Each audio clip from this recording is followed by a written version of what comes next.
Dirdų piliakalnis yra Rokiškio rajone Obelių seniūnijoje, Dirdų ežero vakariniame krante. Tai vienas įdomesnių Sėlos krašto piliakalnių, išsiskiriantis ne tik didelė aikštelė, bet ir įspūdinga padėtimi virš ežero. Archeologai datuoja 1 tūkstantmečio po Kristaus, 2 tūkstantmečio pradžia, kai piliakalniai buvo svarbiausi vietos bendruomenės gyvybos centrai. Piliakalnis įrengtas aukštumos pakraštyje. Jo keturkampė aikštelė siekia apie 75 metrų ilgį ir 45 metrų plotį, todėl yra viena didesnių Rokiškio krašte. Pietinė ir rytinė aikštelės dalys yra maždaug metru aukštesnės, o šlaitai labai nevienodi. Pietuose jie siekia apie 1,5 metro, o rytinėje pusėje leidžiantis link ežero net 25 metrus. Tokia vieta buvo puikiai pritaikyta gynybai ir aplinkinių teritorijų stebėjimui. Manoma, kad ant piliakalnio stovėjo mediniai įtvirtinimai, o papėdėje gyveno bendruomenė vertusis žemdirbystė, gyvulininkystė ir amatais.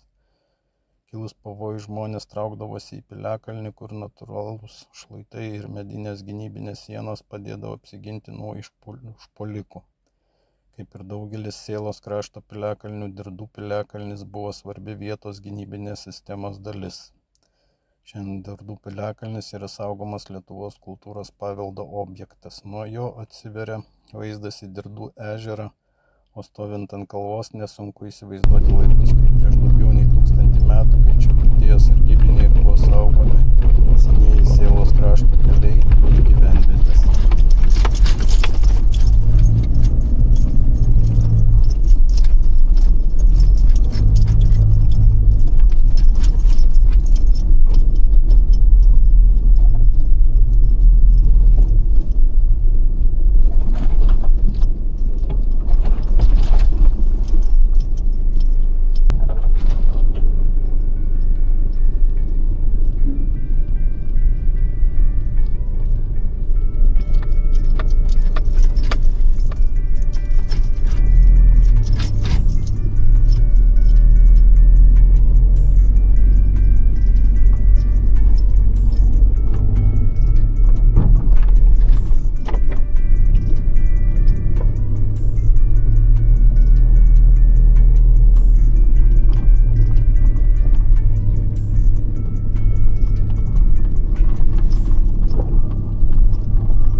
Labai atsiprašau, bet pasirodo, čia ir yra piliakalnis.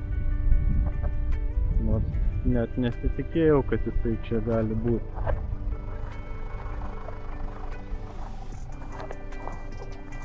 Mano koordinatės rodo, kad jis va čia va, palei mišką.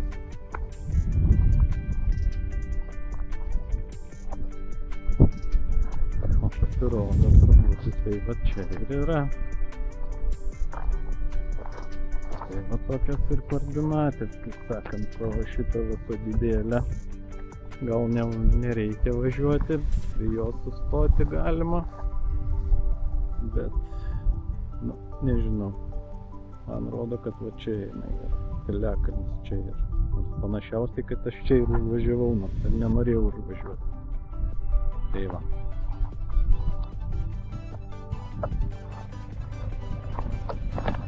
Tai tada